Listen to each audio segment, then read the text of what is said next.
Dalam sejarah panjang peradaban manusia, para nabi diutus oleh Allah Subhanahu wa Ta'ala sebagai pembimbing umat menuju jalan kebenaran. Al-Quran secara jelas menyebutkan 25 nabi, namun sebenarnya jumlah nabi yang diutus jauh lebih banyak. Sebagian dari mereka tidak disebutkan namanya dalam kitab suci, tetapi jejak perjuangan dan kebijaksanaan mereka tetap hidup dalam berbagai riwayat dan sumber Islam. Kisah-kisah mereka mengandung pelajaran berharga tentang keteguhan iman, pengorbanan, serta kasih sayang Allah Subhanahu wa Ta'ala kepada hamba-hambanya. Di luar 25 nabi yang tercatat dalam Al-Quran, ada beberapa nabi yang namanya muncul dalam berbagai sumber tafsir, hadis, dan sejarah Islam. Kisah mereka menambah wawasan kita tentang bagaimana Allah Subhanahu wa Ta'ala senantiasa mengutus utusannya di berbagai zaman dan tempat yang berbeda.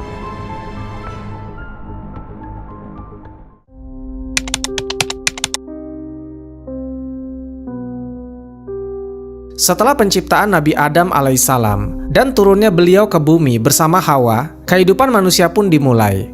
Mereka membangun keluarga, bertani, dan menyebarkan ajaran tauhid. Namun sejarah manusia tidak lepas dari cobaan. Tragedi terbesar pertama dalam kehidupan mereka adalah pembunuhan Habil oleh saudaranya sendiri yaitu Qabil.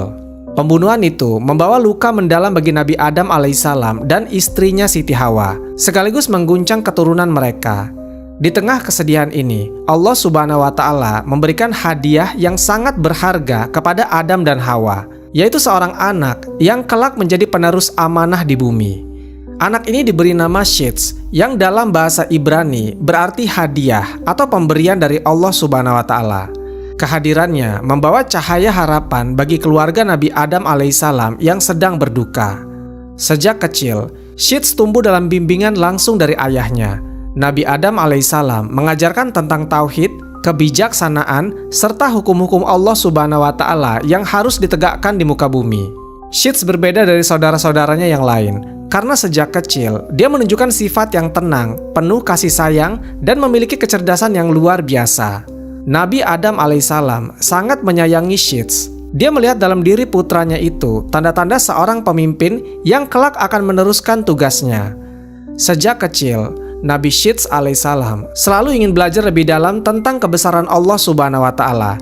Dia sering menghabiskan waktu bersama ayahnya untuk mendengarkan wahyu dan pelajaran tentang kehidupan. Ketika Nabi Adam alaihissalam semakin tua, dia mulai melihat bahwa tugas untuk membimbing manusia ke jalan yang benar harus diteruskan oleh seseorang yang benar-benar taat kepada Allah Subhanahu wa Ta'ala. Adam alaihissalam menyadari bahwa Shits adalah sosok yang paling pantas. Oleh karena itu, sebelum beliau wafat, Nabi Adam alaihissalam memberikan wasiat kepada Nabi Shits alaihissalam untuk menjadi pemimpin bagi keturunannya. Dalam wasiatnya, Adam alaihissalam berkata, "Wahai anakku, Allah Subhanahu wa Ta'ala telah memilihmu untuk meneruskan risalahnya. Jaga amanah ini dengan baik, dan jangan pernah berpaling dari jalannya. Lindungilah saudara-saudaramu dari pengaruh iblis dan keturunannya yang akan selalu berusaha menyesatkan manusia." Nabi Shits alaihissalam menerima wasiat itu dengan penuh kesungguhan. Dia berjanji kepada ayahnya untuk menjaga agama Allah Subhanahu wa Ta'ala dan membimbing manusia ke jalan yang lurus. Tak lama setelah memberikan wasiatnya, Nabi Adam alaihissalam wafat dalam usia sekitar 930 tahun. Seluruh keluarga berkumpul untuk menghormati kepergian bapak seluruh manusia ini. Hawa dan anak-anaknya merasakan duka yang mendalam, tetapi mereka juga memahami bahwa kehidupan harus terus berjalan. Setelah kepergian Nabi Adam alaihissalam, Nabi Shits alaihissalam mulai memimpin umat manusia dengan penuh kebijaksanaan. Dia mengajarkan hukum-hukum Allah Subhanahu wa Ta'ala yang telah diajarkan oleh ayahnya. Di bawah kepemimpinan Nabi Shits alaihissalam, manusia kembali hidup dalam harmoni. Dia mengajarkan mereka tentang keimanan, ibadah, dan cara hidup yang benar sesuai dengan ajaran Allah Subhanahu wa Ta'ala. Namun di sisi lain, keturunan Qabil yang telah berpindah ke daerah lain mulai mengalami perubahan. Mereka mulai menjauh dari ajaran Allah Subhanahu wa Ta'ala dan tergoda oleh tipu daya iblis. Seiring berjalannya waktu, perbedaan antara keturunan Shits dan keturunan Qabil semakin jelas. keturunan Shits hidup dalam kebaikan, menjunjung tinggi ajaran tauhid, dan menjalankan kehidupan yang penuh kedamaian. Mereka senantiasa beribadah kepada Allah Subhanahu wa Ta'ala dan mengikuti aturan yang telah diajarkan oleh Nabi Adam alaihissalam. Sebaliknya, keturunan Qabil mulai tersesat. Setelah Qabil membunuh saudaranya, dia hidup dalam penyesalan yang dalam, tetapi anak cucunya tidak mengambil pelajaran dari kesalahannya. Mereka mulai tertarik kepada kehidupan duniawi dan perlahan-lahan melupakan ajaran yang benar. Iblis dan bala tentaranya terus berusaha menyesatkan mereka. Mereka mulai mengenal berbagai bentuk kesenangan dunia yang melalaikan, seperti perayaan-perayaan tanpa makna, hura-hura, dan kemaksiatan. Nabi Shits alaihissalam menyadari bahwa semakin lama perbedaan ini menjadi semakin mencolok. Dia memperingatkan kaumnya untuk tidak tergoda oleh pengaruh buruk dari keturunan Qabil. Namun manusia adalah makhluk yang mudah terpengaruh. Beberapa dari keturunannya mulai merasa penasaran dengan kehidupan yang lebih bebas yang dijalani oleh keturunan Qabil. Iblis yang sejak dahulu bersumpah untuk menyesatkan manusia melihat peluang emas ini. Dia ingin menggoda keturunan Nabi Shits alaihissalam agar meninggalkan jalan kebenaran. Maka dia menyusun rencana yang jahat untuk menarik mereka ke dalam kesesatan. Iblis menyamar menjadi manusia dan pergi ke tempat keturunan Qabil. Di sana, dia mengajarkan mereka cara-cara baru untuk bersenang-senang, termasuk membuat bunyi-bunyian yang menyenangkan hati. Mereka pun mulai menciptakan alat-alat yang menghasilkan suara merdu dan menggunakannya dalam pesta-pesta mereka. Perayaan demi perayaan digelar, penuh dengan suara dan tarian yang belum pernah dikenal sebelumnya. Hal ini menarik perhatian beberapa keturunan Shits alaihissalam, terutama mereka yang mulai merasa penasaran dengan cara hidup yang berbeda. Nabi Shits alaihissalam berulang kali memperingatkan kaumnya agar tidak mendekati wilayah keturunan Qabil. Beliau berkata, "Janganlah kalian tertipu oleh kesenangan yang menyesatkan. Mereka telah melupakan Allah Subhanahu wa Ta'ala dan iblis telah menanamkan godaannya di hati mereka." Namun, sebagian kecil dari kaumnya mulai merasa tertarik dan diam-diam mengunjungi wilayah keturunan Qabil. Di sana, mereka mulai terpengaruh oleh budaya yang baru ini. Setelah sekian lama memimpin dengan penuh kebijaksanaan, Nabi Shits alaihissalam mulai menyadari adanya perubahan di antara sebagian keturunannya. Mereka yang dahulu taat dan teguh dalam ajaran tauhid, perlahan-lahan mulai merasa penasaran dengan kehidupan keturunan Qabil. Seperti yang telah diperingatkan oleh Nabi Shits alaihissalam, keturunan Qabil telah lama meninggalkan ajaran Allah Subhanahu wa Ta'ala. Mereka tidak lagi mematuhi aturan yang diwariskan oleh Nabi Adam alaihissalam. Kehidupan mereka penuh dengan kemewahan, kesenangan duniawi, dan yang paling berbahaya, mereka mulai menciptakan hal-hal baru yang belum pernah ada sebelumnya. Salah satu perubahan terbesar yang terjadi adalah munculnya musik pertama di dunia. Musik ini awalnya digunakan dalam perayaan dan hiburan mereka, tetapi lambat laun menjadi alat yang membuat mereka semakin jauh dari ajaran Allah Subhanahu wa Ta'ala. Iblis yang sejak dahulu bersumpah untuk menyesatkan manusia, melihat bahwa manusia memiliki kelemahan dalam hal kesenangan. Dia menyadari bahwa manusia cenderung mencari sesuatu yang dapat menyenangkan hati mereka, terutama melalui suara. Dengan licik, Iblis mengajarkan beberapa orang dari keturunan Qabil cara menciptakan alat-alat yang bisa menghasilkan bunyi yang merdu. Alat ini dibuat dari bahan-bahan yang sederhana, seperti kayu, batu, dan kulit hewan. Mereka mulai membuat tabuhan gendang dan alat petik yang menghasilkan suara berirama. Saat pertama kali bunyi-bunyian ini dimainkan, orang-orang keturunan Qabil merasa terhibur. Mereka merasakan sesuatu yang baru. Musik memberikan kegembiraan, meringankan beban pikiran, dan membuat mereka lupa akan kesedihan. Tidak butuh waktu yang lama, musik menjadi bagian dari kehidupan mereka. Namun bukan hanya musik yang berkembang di antara mereka. Seiring dengan kemunculan musik, mereka juga mulai mengadakan perayaan-perayaan besar yang dipenuhi dengan tarian, nyanyian, dan pesta-pesta hingga larut malam. Mereka mulai melupakan ibadah dan semakin tenggelam dalam kesenangan duniawi. Seperti yang telah diperingatkan oleh Nabi Shits alaihissalam, keturunan Qabil memang sudah tersesat. Namun masalahnya tidak berhenti sampai di situ. Godaan ini mulai menarik perhatian sebagian kecil keturunan Nabi Shits alaihissalam. Awalnya, mereka hanya merasa penasaran. Beberapa mereka mencoba melihat dari kejauhan bagaimana kehidupan keturunan Qabil. Mereka mendengar suara musik yang merdu, melihat cahaya perayaan di kejauhan, dan merasa tergoda untuk mengetahui lebih banyak. Lama-kelamaan, rasa penasaran ini berubah menjadi keinginan untuk mencoba. Beberapa orang dari keturunan Nabi Syits alaihissalam mulai diam-diam pergi ke wilayah keturunan Qabil untuk menyaksikan perayaan mereka. Mereka melihat bagaimana manusia menikmati musik, menari, dan bersenang-senang tanpa batasan. Saat pertama kali mendengarkan musik ini, hati mereka terasa ringan, mereka merasa senang dan terlena.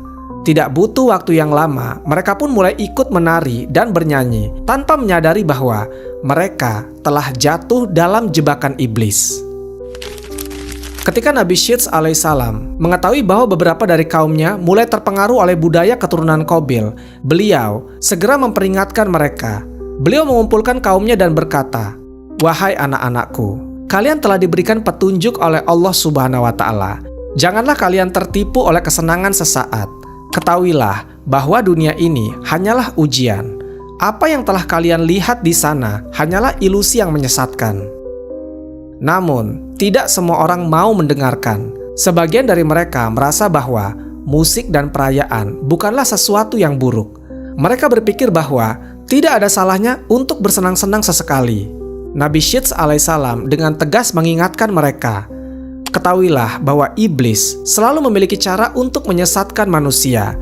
Jika kalian membiarkan diri kalian terbawa oleh godaan ini, maka kalian akan perlahan-lahan menjauh dari Allah Subhanahu wa Ta'ala. Jangan biarkan hati kalian menjadi keras karena kemaksiatan." Sebagian besar dari keturunannya mendengar dan mengikuti nasihat Nabi Syits alaihissalam. Tetapi beberapa orang yang masih merasa penasaran dan sulit meninggalkan apa yang telah mereka coba. Musik yang pertama kali diciptakan hanya sebagai hiburan, perlahan-lahan mulai berkembang menjadi sesuatu yang lebih besar. Seiring waktu, musik digunakan tidak hanya dalam perayaan, tetapi juga dalam berbagai bentuk kemaksiatan lainnya. Keturunan Qabil mulai menggunakan musik untuk mengiringi tarian yang semakin menggoda. Mereka juga menciptakan lagu-lagu yang berisi pujian kepada diri sendiri, kesombongan, dan kebebasan tanpa batas. Iblis semakin menanamkan pengaruhnya. Dia membisikkan ke dalam hati manusia bahwa hidup harus dinikmati tanpa batasan, bahwa tidak ada salahnya mencari kebahagiaan di dunia ini dengan cara apapun. Dari sinilah perzinahan pertama terjadi di dunia. Musik yang awalnya hanya sebagai hiburan mulai menjadi alat yang memancing hawa nafsu. Manusia mulai melupakan ajaran Nabi Syits alaihissalam dan mengikuti keinginan mereka sendiri. Melihat bahwa sebagian dari kaumnya mulai terpengaruh, Nabi Syits alaihissalam merasa sangat sedih. Beliau terus berusaha membimbing mereka, tetapi manusia memang memiliki kehendak yang bebas. Nabi Syits alaihissalam tetap teguh dalam keimanannya dan berusaha menjaga umatnya agar tidak jatuh dalam kesesatan yang lebih dalam. Beliau mengajarkan kepada mereka bahwa dunia ini hanyalah sementara dan orang-orang yang taat kepada Allah Subhanahu wa Ta'ala yang akan mendapatkan kebahagiaan sejati di akhirat. Namun, meskipun Nabi Syits alaihissalam telah berusaha sebaik mungkin, manusia tetap memiliki pilihan mereka sendiri. Sebagian dari keturunannya tetap setia, namun sebagian dari lainnya mulai tergoda dan perlahan-lahan menjauh dari ajaran tauhid. Setelah hidup selama kurang lebih 912 tahun, Nabi Syits alaihissalam akhirnya wafat. Beliau dimakamkan di tempat yang tidak diketahui secara pasti, tetapi sebagian besar riwayat menyebutkan bahwa beliau dimakamkan di sekitar wilayah makam Nabi Adam alaihissalam. Sebelum wafat, mewariskan tugas kenabian kepada keturunannya yang paling taat dan bertakwa. Beliau berharap bahwa umat manusia tetap berpegang teguh pada ajaran tauhid dan menjauhi godaan dunia yang menyesatkan.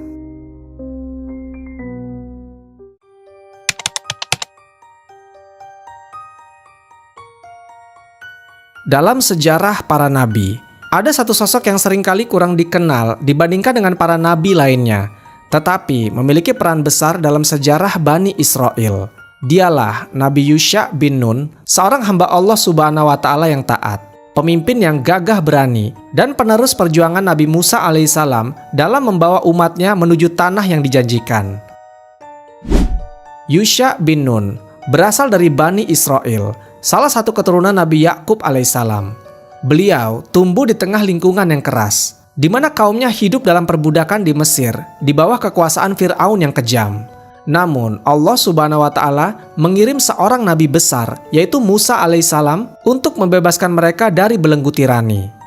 Sejak kecil, Yusha dikenal sebagai anak yang cerdas dan pemberani. Dia selalu mengikuti ajaran Nabi Musa alaihissalam dan menjadi salah satu murid serta sahabat setianya. Kemampuannya dalam memahami perintah Allah Subhanahu wa Ta'ala serta keteguhan hatinya membuatnya menjadi sosok yang menonjol di antara Bani Israel. Bahkan saat Allah Subhanahu wa Ta'ala memerintahkan Nabi Musa alaihissalam untuk membimbing Bani Israel keluar dari Mesir menuju negeri yang dijanjikan, Yusha bin Nun turut serta dalam perjalanan panjang yang penuh rintangan itu. Setelah Nabi Musa membebaskan Bani Israel dari perbudakan Mesir dengan mukjizat menyeberangi Laut Merah, mereka harus menjalani perjalanan panjang menuju tanah yang dijanjikan oleh Allah Subhanahu wa Ta'ala, yaitu negeri Palestina. Namun perjalanan ini tidaklah mudah. Banyak ujian yang menimpa mereka, mulai dari kelaparan, kehausan, hingga ketidaktaatan sebagian dari mereka kepada Allah Subhanahu wa Ta'ala dan Rasul-Nya. Salah satu momen penting dalam perjalanan ini adalah ketika Nabi Musa alaihissalam mengutus 12 orang untuk menyelidiki negeri yang dijanjikan. Yusha bin Nun adalah salah satu dari mereka. Ketika mereka kembali dengan laporan, sebagian besar dari mereka merasa takut terhadap penduduk negeri itu yang dikenal kuat dan tangguh. Mereka merasa kecil dan tidak berdaya untuk merebut tanah itu. Namun Yusha bin Nun dan Kalib bin Yufanna adalah dua orang yang tetap beriman dan memiliki keyakinan penuh bahwa jika Allah Subhanahu wa Ta'ala berkehendak, mereka pasti bisa merebut tanah itu. Dengan penuh keyakinan, Yusha alaihissalam berkata kepada kaumnya, "Wahai kaumku, mari kita masuk ke negeri ini. Allah Subhanahu wa Ta'ala pasti akan menolong kita. Jika kita beriman dan taat, kita tidak perlu takut kepada siapapun." Namun, kebanyakan Bani Israel justru menolak dan memberontak. Bahkan mereka berkata dengan sombong, "Wahai Musa, pergilah engkau bersama Tuhanmu dan berperanglah. Kami akan duduk menunggu di sini." Perkataan ini menunjukkan kelemahan iman mereka dan ketidaktaatan mereka kepada Allah Subhanahu wa Ta'ala. Akibatnya, Allah Subhanahu wa Ta'ala menghukum mereka dengan hukuman yang berat. Bani Israel dihukum berkelana di padang pasir selama 40 tahun tanpa bisa memasuki tanah yang dijanjikan. Perjalanan di padang pasir selama puluhan tahun menjadi ujian berat bagi Bani Israel. Mereka hidup tanpa tempat tinggal yang tetap, hanya berpindah dari satu tempat ke tempat yang lain. Namun disinilah keimanan Yusha semakin ditempa. Beliau tetap setia kepada Nabi Musa alaihissalam dan tidak pernah meragukan janji Allah Subhanahu wa Ta'ala. Selama masa ini, Allah Subhanahu wa Ta'ala memberikan banyak mukjizat kepada mereka. Salah satunya adalah turunnya mana dan salwa, makanan dari langit yang diberikan oleh Allah Subhanahu wa Ta'ala kepada mereka sebagai rezeki. Selain itu, Allah Subhanahu wa Ta'ala juga mengeluarkan air dari batu sebagai sumber minum bagi mereka. Namun meskipun Allah Subhanahu wa Ta'ala telah memberikan berbagai mukjizat, masih banyak di antara mereka yang membangkang. Ada yang menyembah patung anak sapi emas, ada yang meragukan kepemimpinan Nabi Musa alaihissalam, dan ada pula yang menolak hukum-hukum Allah Subhanahu wa Ta'ala. Di tengah ujian ini, Nabi Musa alaihissalam terus membimbing kaumnya dengan penuh kesabaran. Namun akhirnya Allah Subhanahu wa Ta'ala menentukan bahwa Nabi Musa alaihissalam tidak akan masuk ke tanah yang dijanjikan. Sebelum wafat, beliau berdoa kepada Allah Subhanahu wa Ta'ala agar salah satu muridnya bisa melanjutkan perjuangannya dalam memimpin Bani Israel. Setelah wafatnya Nabi Musa alaihissalam, Allah Subhanahu wa Ta'ala mengangkat Yusha bin Nun sebagai pemimpin Bani Israel. Ini adalah amanah yang sangat berat. Dia tidak hanya harus memimpin bangsa yang keras kepala, tetapi juga harus menyiapkan mereka untuk merebut tanah yang telah dijanjikan oleh Allah Subhanahu wa Ta'ala. Sebagai pemimpin, Yusha dikenal sebagai sosok yang bijaksana, sabar, dan penuh keimanan. Dia tahu bahwa tantangan di hadapannya tidaklah mudah, tetapi dengan kepercayaan penuh kepada Allah Subhanahu wa Ta'ala, dia yakin bahwa kemenangan akan datang. Langkah pertama yang dia lakukan adalah menguatkan kembali keimanan kaumnya. Dia mengajarkan mereka untuk bertakwa, mematuhi perintah Allah Subhanahu wa Ta'ala, dan bersiap menghadapi peperangan dengan keyakinan bahwa Allah Subhanahu wa Ta'ala akan membantu mereka. Di bawah kepemimpinan Nabi Yusha alaihissalam, Bani Israel mulai memasuki negeri yang dijanjikan. Namun, mereka harus menghadapi berbagai rintangan, termasuk melawan bangsa-bangsa yang kuat dan memiliki pasukan yang lebih besar. Salah satu pertempuran terbesar yang harus dihadapi Yusha bin Nun adalah perang melawan penduduk negeri yang menolak kedatangan mereka. Ini bukanlah pertempuran biasa, karena musuh mereka memiliki benteng yang kuat dan pasukan yang terlatih. Namun Yusha bin Nun tidak gentar. Beliau yakin bahwa Allah Subhanahu wa Ta'ala akan menolong mereka, seperti yang telah dijanjikan sejak zaman Nabi Musa alaihissalam. Beliau mengatur strategi perang dengan cermat dan berdoa agar Allah Subhanahu wa Ta'ala memberikan kemenangan kepada mereka. Di bawah kepemimpinan Nabi Yusha alaihissalam bin Nun, Bani Israel akhirnya siap untuk merebut negeri yang telah dijanjikan oleh Allah Subhanahu wa Ta'ala kepada mereka. Setelah puluhan tahun mengembara di padang pasir, kini saatnya mereka menghadapi ujian terbesar mereka, perang melawan penduduk negeri yang kuat dan memiliki benteng pertahanan yang kokoh. Pasukan Bani Israel telah berkumpul di bawah komando Nabi Yusha alaihissalam.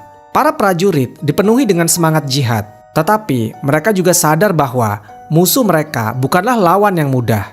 Penduduk negeri ini memiliki pasukan yang lebih banyak, senjata yang lebih canggih, dan benteng yang hampir mustahil untuk ditembus. Sebelum perang dimulai, Yusha bin Nun berdiri di hadapan pasukannya dan memberikan perintah yang tegas. Jangan ada di antara kalian yang lari dari medan perang. Jangan merusak tanaman, jangan membunuh wanita, anak-anak, atau orang tua. Dan yang paling penting, jangan mengambil harta rampasan dengan serakah, karena kemenangan ini adalah anugerah dari Allah Subhanahu wa Ta'ala. Dengan hati yang penuh keimanan, pasukan Bani Israel pun maju ke medan perang. Pertempuran ini dimulai dengan gemuruh teriakan perang yang menggema di seluruh medan pertempuran. Bani Israel berperang dengan gagah berani, menyerang benteng musuh dengan segala kekuatan yang mereka miliki. Namun lawan mereka bukanlah orang-orang yang lemah. Penduduk negeri itu bertahan dengan sengit, dan pertempuran pun berlangsung berlarut-larut. Prajurit Bani Israel bertempur mati-matian, tetapi mereka masih kesulitan menembus pertahanan musuh. Benteng itu terlalu kuat, dan pasukan musuh terus melakukan serangan balik. Waktu berlalu dengan cepat, matahari mulai condong ke arah barat, menandakan bahwa hari hampir berakhir. Jika malam tiba, musuh akan memiliki kesempatan untuk melarikan diri dan memperkuat pertahanan mereka. Yusha alaihissalam menyadari bahwa jika matahari terbenam sebelum pertempuran berakhir, maka perjuangan mereka akan semakin sulit. Mereka mau tidak mau harus mengakhiri peperangan hari itu juga. Dengan penuh keyakinan, Yusha alaihissalam mengangkat kedua tangannya ke langit dan berdoa kepada Allah Subhanahu wa Ta'ala. Wahai Tuhanku, tahanlah matahari ini. Jangan biarkan ia tenggelam sampai kami meraih kemenangan. Saat itu juga keajaiban terjadi. Matahari yang seharusnya sudah hampir tenggelam berhenti di langit. Waktu seolah terhenti. Cahaya matahari tetap menyinari medan perang, memberikan kesempatan bagi pasukan Bani Israel untuk menyelesaikan pertempuran mereka. Para prajurit Bani Israel tertegun, tetapi mereka segera menyadari bahwa ini adalah mukjizat Allah Subhanahu wa Ta'ala. Dengan semangat yang semakin membara, mereka kembali menyerang musuh dengan kekuatan yang penuh. Pasukan musuh mulai goyah, ketakutan melihat kejadian luar biasa yang sedang terjadi di depan mata mereka. Mereka bertanya-tanya, bagaimana mungkin hari ini matahari tidak tenggelam? Ini adalah sesuatu yang belum pernah terjadi sebelumnya. Ketakutan menyelimuti hati mereka, dan semangat mereka pun runtuh. Akhirnya, pasukan musuh tercerai-berai, sebagian melarikan diri, sebagian menyerah, dan sebagian lainnya gugur di medan peperangan. Benteng yang selama ini dianggap tak terkalahkan akhirnya jatuh ke tangan Bani Israel. Perang besar itu berakhir dengan kemenangan bagi Nabi Yusha alaihissalam dan pasukannya. Setelah bertahun-tahun mengembara, mereka akhirnya berhasil memasuki tanah yang telah dijanjikan oleh Allah Subhanahu wa Ta'ala kepada mereka. Begitu pertempuran usai, matahari pun kembali bergerak dan tenggelam di cakrawala. Peristiwa ini menjadi salah satu mukjizat terbesar dalam sejarah, karena belum pernah ada seorang pun yang mampu menghentikan pergerakan matahari kecuali atas izin Allah Subhanahu wa Ta'ala. Setelah memenangkan perang besar itu, Nabi Yusha alaihissalam bin Nun memimpin Bani Israel dengan adil dan bijaksana. Beliau menetapkan hukum berdasarkan wahyu Allah Subhanahu wa Ta'ala dan memastikan bahwa rakyatnya hidup dalam keimanan dan ketakwaan. Di bawah kepemimpinannya, Bani Israel hidup dalam kemakmuran dan keamanan. Mereka yang sebelumnya tersesat dalam ketidaktaatan kini kembali ke jalan Allah Subhanahu wa Ta'ala. Nabi Yusha alaihissalam membangun pemerintahan yang kuat dan mempersiapkan generasi berikutnya untuk tetap berpegang teguh pada agama yang benar. Selama bertahun-tahun, beliau menjadi pemimpin yang dicintai dan dihormati. Namun sebagaimana semua manusia, akhirnya waktu kematiannya pun tiba. Setelah menjalani kehidupan yang penuh dengan perjuangan dan pengabdian kepada Allah Subhanahu wa Ta'ala, Nabi Yusha alaihissalam pun akhirnya wafat dalam usia lanjut. Kaumnya berkumpul untuk memberikan penghormatan terakhir kepada pemimpin mereka yang telah membawa mereka kepada kemenangan dan kejayaan. Beliau dimakamkan dengan penuh penghormatan dan kenangan tentang keberaniannya serta keteguhannya dalam menjalankan amanah Allah Subhanahu wa Ta'ala tetap hidup dalam sejarah. Setelah wafatnya Nabi Yusha alaihissalam, Bani Israel sempat hidup dalam ketaatan, namun seiring berjalannya waktu, mereka kembali menghadapi berbagai cobaan dan ujian.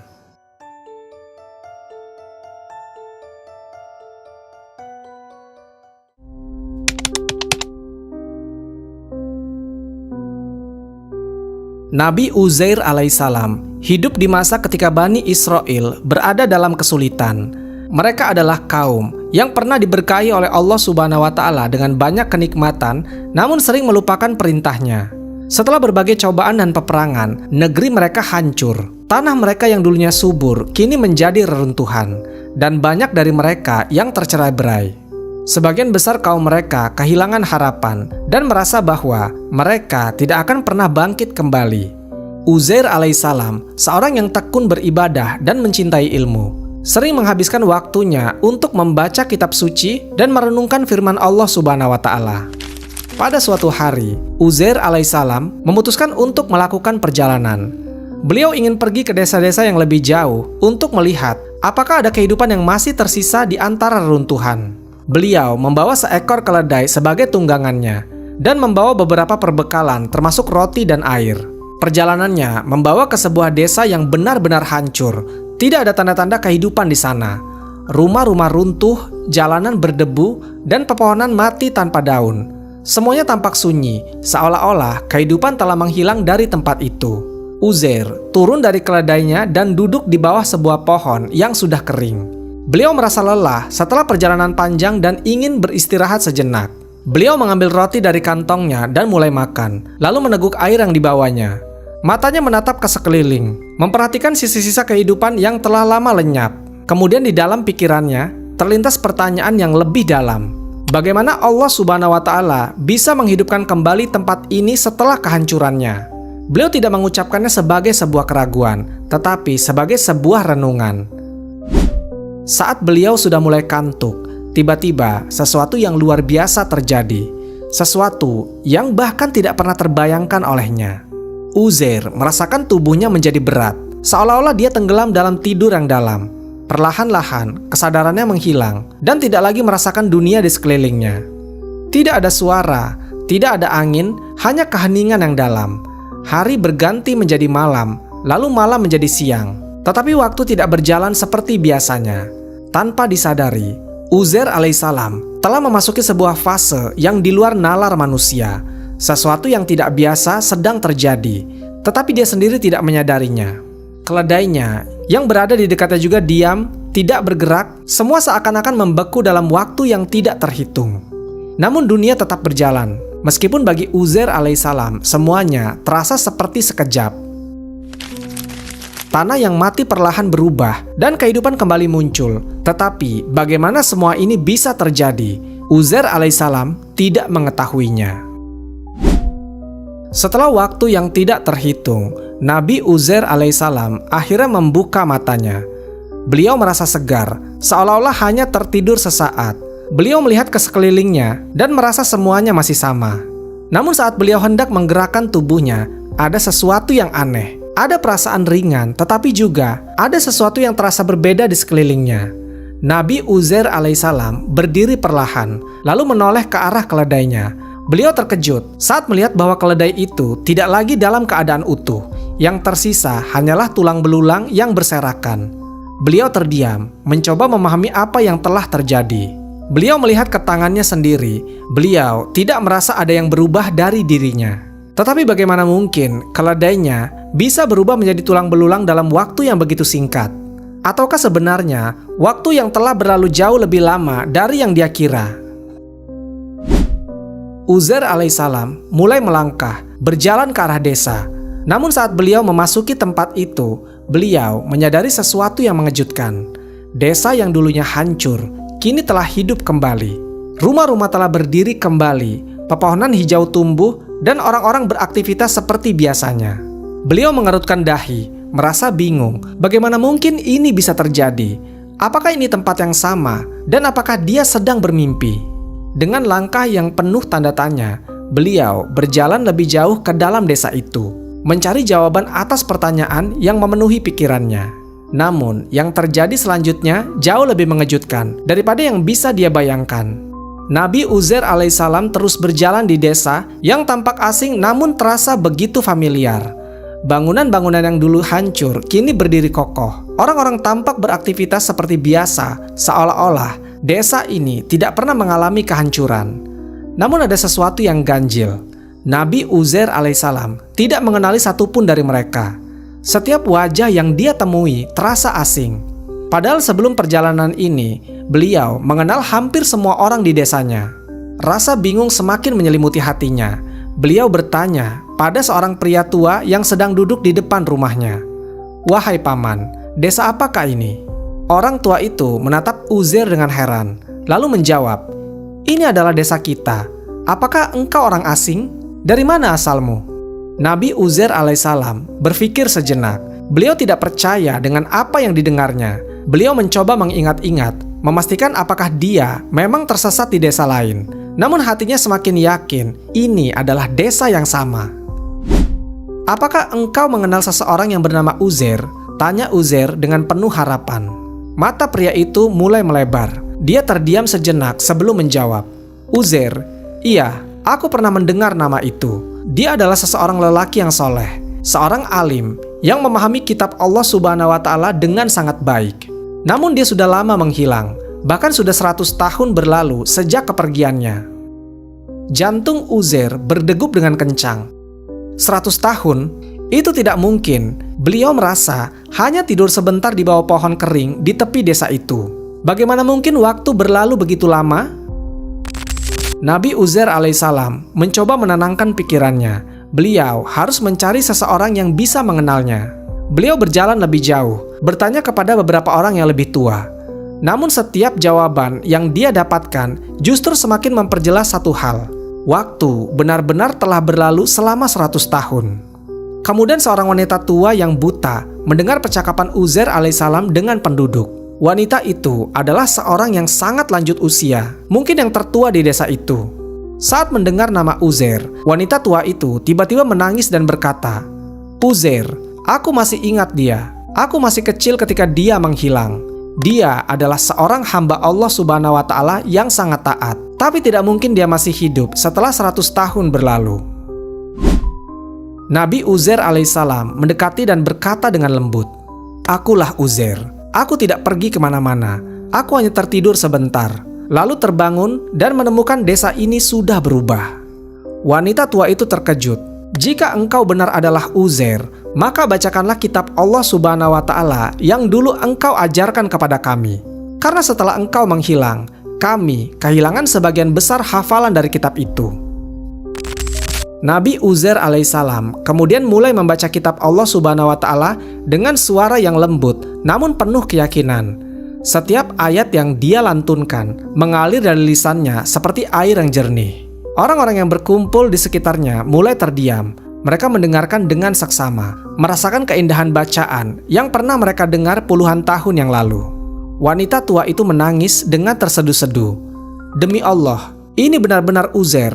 Aku ingat suara ini. Aku ingat ayat-ayat ini. Dia benar-benar kembali." Meskipun orang-orang mulai percaya bahwa Nabiullah Uzair alaihissalam memang kembali setelah 100 tahun, namun masih ada sebagian yang ragu. Mereka bertanya-tanya, bagaimana mungkin seseorang hidup selama 100 tahun tanpa menjadi tua? Saat itu, Nabi Uzair alaihissalam mendapatkan ilham dari Allah Subhanahu wa Ta'ala. Beliau berjalan kembali ke tempat di mana beliau pertama kali tertidur, yaitu di bawah pohon kering di pinggiran desa. Di sana, beliau melihat tulang-tulang keledainya yang telah lama membusuk. Lalu dengan kuasa Allah Subhanahu wa Ta'ala, sesuatu yang luar biasa terjadi. Tulang-tulang itu mulai bergerak dengan sendirinya. Satu persatu, mereka menyusun kembali rangka tubuh keledai itu. Setelah itu, daging dan kulit mulai menutupi tulang belulang itu. Dan dalam sekejap, keledai itu berdiri kembali, hidup seperti sedia kala. Orang-orang yang menyaksikan kejadian itu terperangah. Mata mereka membelalak, tubuh mereka gemetar. Keledai itu mengibaskan ekornya dan meringkik seolah tidak pernah mati. Mereka kini benar-benar yakin bahwa Uzair telah mengalami sebuah mukjizat yang luar biasa. Melihat kejadian itu, penduduk desa mulai berdatangan dan bersujud kepada Uzair alaihissalam. Mereka menganggapnya sebagai anak Tuhan karena menurut mereka tidak mungkin seseorang manusia biasa bisa mengalami kejadian seperti ini. Nabiullah Uzair alaihissalam segera menegur mereka. Aku hanyalah seorang hamba Allah subhanahu wa ta'ala. Jangan pernah menganggapku sebagai sesuatu yang lebih dari itu. Segala kejadian yang terjadi adalah kehendak Allah subhanahu wa ta'ala dan hanya dialah yang berhak disembah.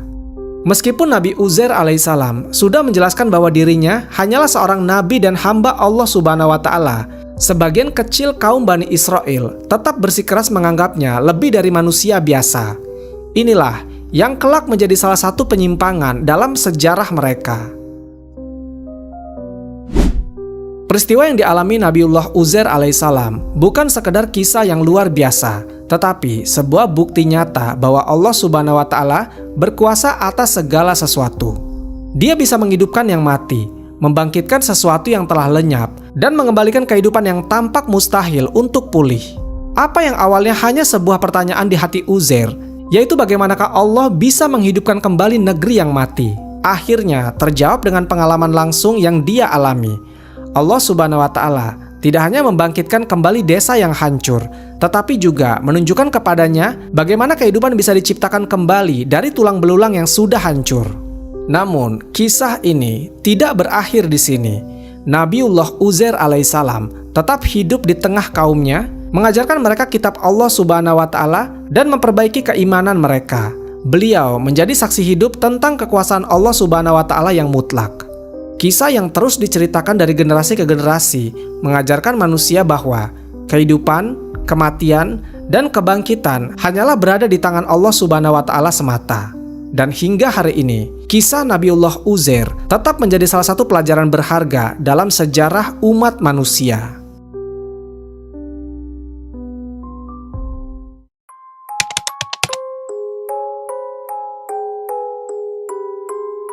Nabi Hanzalah alaihissalam adalah salah satu nabi yang hidup di zaman Raja Zulkarnain. Nama aslinya adalah Hanzalah bin Sifwan yang berasal dari Bani Israel.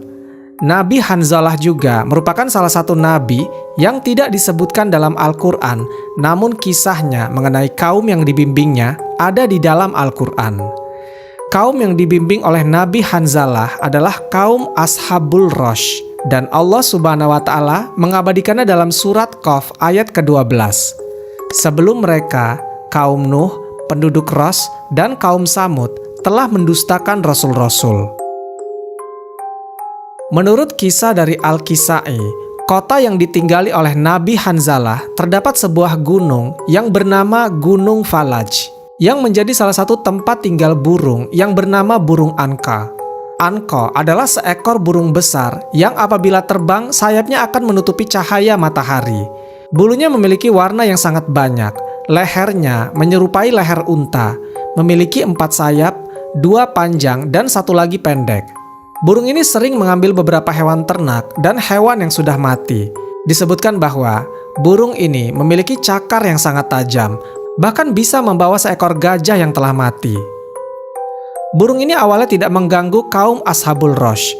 Sampai suatu saat, burung ini mulai memangsa dengan lepas kendali.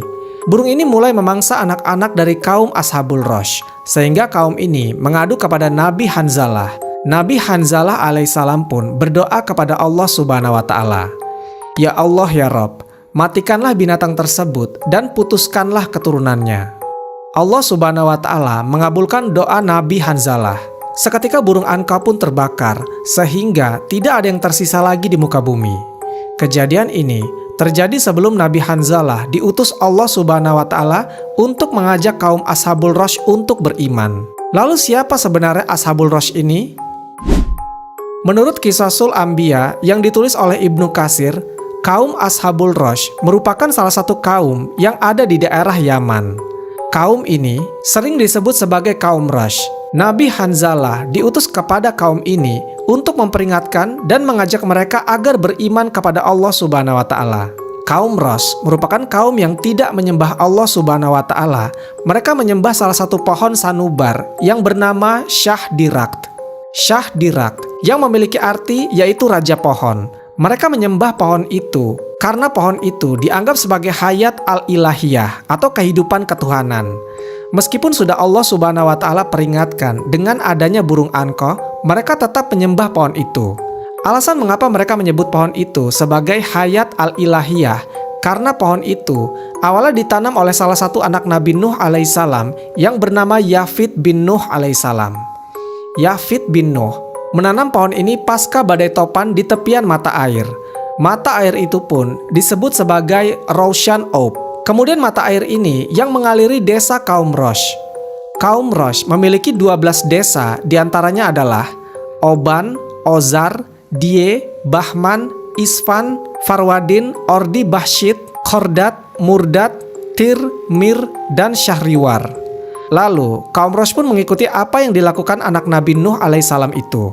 Kaum ini pun menanam pohon sanubar di setiap desa mereka dan mengairi dengan irigasi yang berpusat pada inti pohon sanubar Yafid.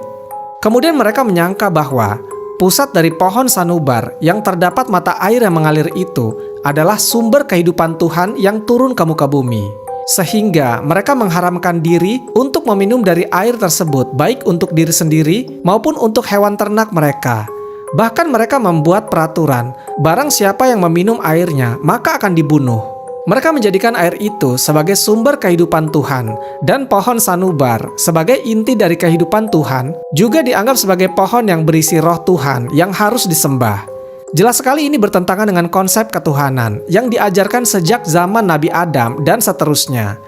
Kaum Rosh sering mengadakan acara sehari dalam 1 bulan yang dijadikan sebagai hari besar untuk membuat persembahan di setiap desa-desa mereka. Pada hari besar itu, mereka akan membawa beberapa hewan ternak untuk disembelih di dekat pohon sanubar. Mereka menyembelih hewan itu untuk dijadikan tanda bahwa Tuhan butuh salah satu pengorbanan agar setiap doa dan harapan mereka dikabulkan. Setelah mereka menyembelih, mereka pun membakarnya. Ketika asap pembakaran dari hewan kurban tersebut naik ke atas, mereka pun mulai bersujud ke pohon, menangis, dan mengadakan doa serta permohonan. Saat kaum Rosh berada di puncak hari besarnya yang bernama Isfan, dan setelah kekafiran mereka berlangsung sangat lama, Allah Subhanahu wa Ta'ala mengutus Nabi Hanzalah untuk mengajak kaum ini beriman kepada Allah Subhanahu wa Ta'ala dan meninggalkan kesyirikan yang telah mereka perbuat. Nabi Hanzalah memulai dakwahnya kepada kaum Rosh. Namun apa yang terjadi? Kaum Rosh malah menentang ajakan Nabi Hanzalah yang mengajak untuk beriman kepada Allah Subhanahu wa Ta'ala. Mereka pun menyebut Nabi Hanzalah seseorang yang menyesatkan sekaligus kafir. Nabi Hanzalah pun tidak diam. Nabi Hanzalah alaihissalam mulai berdoa kepada Allah Subhanahu wa Ta'ala untuk membuat layu pohon sanubar yang disembah oleh mereka. Allah Subhanahu wa Ta'ala pun mengabulkan doanya. Pohon sanubar tiba-tiba layu dan mati. Saat menyaksikan itu, kaum Rosh sangat marah dan berkata, "Sesungguhnya lelaki ini telah menyihir Tuhan kita." Maka mereka pun berniat untuk membunuh Nabi Hanzalah. Mereka ingin Nabi Hanzalah mati dengan tersiksa. Mereka pun membuat sebuah sumur yang sangat dalam untuk membuang Nabi Hanzalah dan membuatnya mati karena kelaparan serta kehausan. Selama dakwah, kaum Rosh tidak mendengarkan apa yang disampaikan oleh Nabi Hanzalah.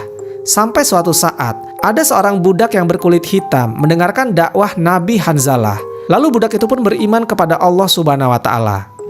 Kemudian, kaum Rosh yang masih geram dan marah kepada Nabi Hanzalah pun menangkap Nabi Hanzalah dan melemparkannya ke dalam sumur yang sudah dibuat, lalu menutupnya dengan batu yang besar. Seorang budak yang beriman kepada Nabi Hanzalah alaihissalam melihat bagaimana Nabi Hanzalah dimasukkan ke dalam sumur itu. Budak hitam ini tidak bisa mengeluarkan Nabi Hanzalah dari sumur itu. Dia hanya bisa memberi makan Nabi Hanzalah secara diam-diam. Dia melakukannya setiap hari agar Nabi Hanzalah tidak mati kelaparan. Budak hitam ini memberi makan Nabi Hanzalah setiap habis mencari kayu bakar. Sampai suatu ketika budak hitam ini kelelahan karena mencari kayu bakar dan dia pun mulai beristirahat sejenak. Namun saat budak hitam ini tertidur, Allah Subhanahu wa Ta'ala sengaja membuat tidurnya menjadi lebih lama. Dia tertidur selama 7 tahun. Selama dia tertidur, kaum Rosh diberikan azab yang sangat pedih oleh Allah Subhanahu wa Ta'ala. Allah Subhanahu wa Ta'ala mengazab kaum Rosh dengan menjadikan mereka batu hitam. Tidak hanya orangnya saja, bahkan pepohonan dan hewan ternak pun berubah menjadi hitam. Azab ini sesuai yang Allah Subhanahu wa Ta'ala firmankan dalam Al-Quran. Masing-masing telah kami berikan kepadanya perumpamaan-perumpamaan nasib umat terdahulu, dan masing-masing telah kami hancurkan sehancur-hancurnya. Al-Quran Surat Al-Furqan ayat ke-39. Sampai akhirnya, salah sebagian dari mereka bertobat dan mengeluarkan Nabi Hanzalah dari sumur. Mereka pun mulai beriman kepada Allah Subhanahu wa Ta'ala dan Nabi Hanzalah alaihissalam. Setelah itu, Nabi Hanzalah pun penasaran kemana perginya budak hitam yang selalu memberinya makan. Tidak ada yang tahu kemana dia pergi dan apa yang dilakukannya. Kisah ini diceritakan dalam sebuah tafsir.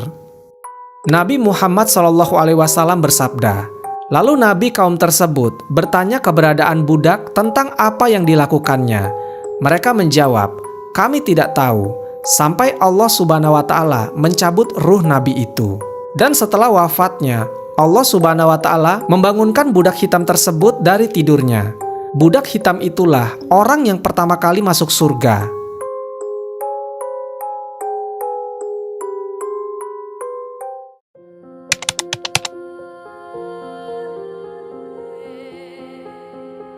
Pada zaman dahulu, ada seorang raja zalim penyembah berhala bernama Darian.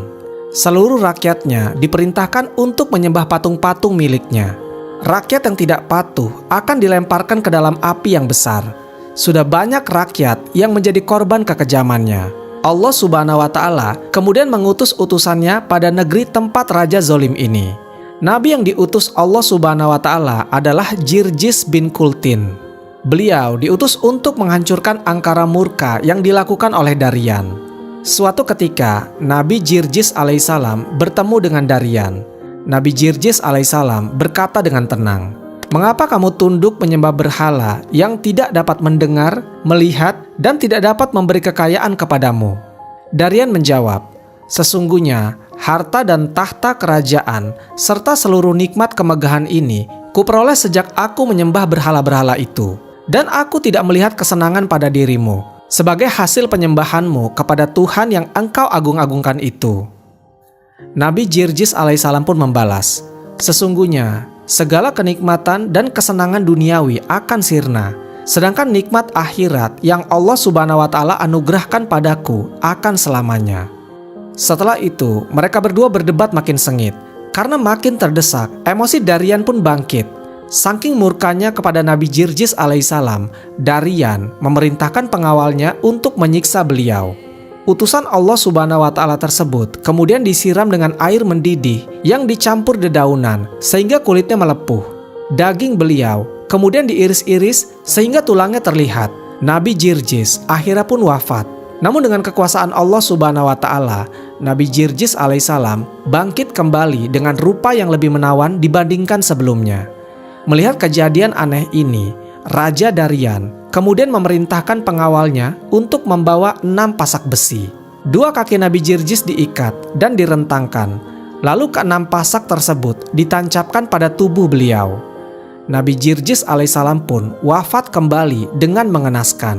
Namun Allah Subhanahu wa Ta'ala kemudian mengutus malaikat Jibril untuk mencabut pasak tersebut. Nabi Jirjis hidup kembali. "Wahai yang zalim, katakanlah, tidak ada Tuhan selain Allah," teriak Nabi Jirjis alaihissalam pada Darian. Darian semakin murka. Dia memerintahkan pengawalnya untuk melemparkan Nabi Jirjis alaihissalam ke belanga yang besar dengan air yang mendidih. Nabi Jirjis alaihissalam direbus dalam belanga tersebut. Lagi dan lagi Nabi Jirjis alaihissalam wafat. Namun dengan izin Allah Subhanahu wa Ta'ala, beliau hidup kembali. Sang Raja Zalim Darian kemudian terus-menerus menyiksa Nabi Jirjis alaihissalam dengan siksaan yang beragam hingga 70 kali. Bahkan menurut sebagian kitab yang lain disebutkan bahwa itu 100 kali. Namun setiap kali beliau wafat, beliau dihidupkan kembali oleh Allah Subhanahu wa Ta'ala. Setelah kewalahan dan kehabisan akal, Raja Darian mulai merayu Nabi Jirjis alaihissalam. "Wahai Jirjis, jika engkau menaatiku, aku akan menaatimu. Sembahlah berhalaku sekali saja, dan aku akan menyembah Tuhanmu. Bagaimana menurutmu?" Nabi Jirjis alaihissalam lama tidak menyahut. Sampai-sampai ada seseorang lelaki yang menyangka bahwa Nabi Jirjis akan menerima tawaran itu. Raja Darian menyambung, "Aku telah berkali-kali menyiksamu dengan berbagai siksaan. Sekarang marilah ke rumahku untuk menghilangkan kelelahanmu malam ini." Nabi Jirjis alaihissalam kemudian mengikuti Darian menuju rumahnya. Namun bukan untuk menerima tawaran tadi, melainkan untuk mencari cara mengislamkan raja zalim tersebut. Di rumah Darian, Nabi Jirjis alaihissalam semalaman suntuk menunaikan sholat dan membaca kitab Zabur. Bacaannya malam itu meresap ke hati sang permaisuri. Istri Darian itu menangis, kemudian secara diam-diam menyatakan masuk Islam. Pada pagi harinya, Darian sekali lagi menyuruh Nabi Jirjis alaihissalam untuk sujud pada berhalanya. Namun beliau menolak dengan keras. Akhirnya, beliau dibawa ke sebuah gubuk milik seorang nenek yang pikun yang tinggal bersama putranya yang buta, tuli, dan bisu. Di gubuk itulah beliau dipenjara tanpa diberi makan dan minum. Suatu hari, ketika merasa lapar, Nabi Jirjis alaihissalam berdoa kepada Allah Subhanahu wa Ta'ala. Dengan izin Allah Subhanahu wa Ta'ala, tiba-tiba sebatang kayu tiang rumah tersebut tumbuh, menghijau, dan berbuah. Menyaksikan hal yang menakjubkan tersebut, sang nenek memohon kepada Nabi Jirjis alaihissalam untuk berdoa kepada Allah Subhanahu wa Ta'ala supaya menyembuhkan putranya. Sang nabi pun memenuhi permintaan tersebut. Putra sang nenek tersebut kemudian sembuh dan masuk Islam. Nabi Jirjis kemudian berkata kepada putra nenek tersebut, "Wahai anak muda, pergilah ke tempat-tempat berhala Raja Darian. Sampaikan pada berhala-berhala itu bahwa Jirjis memanggil berhala-berhala itu." Kemudian sang anak berangkat. Setelah sampai, dia menyampaikan undangan Nabi Jirjis alaihissalam pada 70 berhala tersebut. Dengan izin Allah Subhanahu wa Ta'ala, patung-patung itu pun mencabut dirinya dari tempatnya dan berjalan menuju tempat Nabi Jirjis alaihissalam. Setelah patung-patung itu tiba di halaman rumah, Nabi Jirjis alaihissalam memberi isyarat kepada bumi dengan menjejakkan kakinya. Bumi kemudian terbelah menelan semua berhala Darian. Sang permaisuri yang menyaksikan kejadian luar biasa tersebut kemudian tampil di panggung istana dan berkata, "Wahai penduduk negeriku, sayangilah jiwa kalian. Segeralah kalian masuk Islam. Percayalah, Jirjis adalah seorang nabi yang diutus Tuhan untuk kita." Sang raja menjadi murka dan menatap istrinya. Kemudian Darian berkata, "Sungguh, sejak 70 tahun aku menyaksikan banyak sekali mukjizat atau keajaiban, tapi aku tidak pernah masuk Islam, hanya karena melihat satu mukjizat saja." Kemudian sang permaisuri pun menjawab, "Yang demikian itu semata-mata karena kedurjanaan dan kezalimanmu belaka. Itulah kemalanganmu, sedangkan bagiku, ini adalah keberuntunganku." Sang permaisuri kemudian dibunuh oleh Darian dengan sangat kejam. Menyaksikan kejadian itu, Nabi Jirjis alaihissalam kemudian berdoa, "Ya Allah ya Rob, 70 tahun hamba menanggung siksaan kaum kafir, sehingga hamba kehilangan daya dan upaya. Maka anugerahilah hamba mati syahid." Setelah selesai berdoa, Nabi Jirjis alaihissalam melihat nyala api turun dari langit kepada para pengikut raja.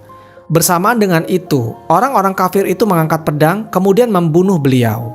Namun, tak lama kemudian mereka pun, termasuk Darian, mati ditelan api.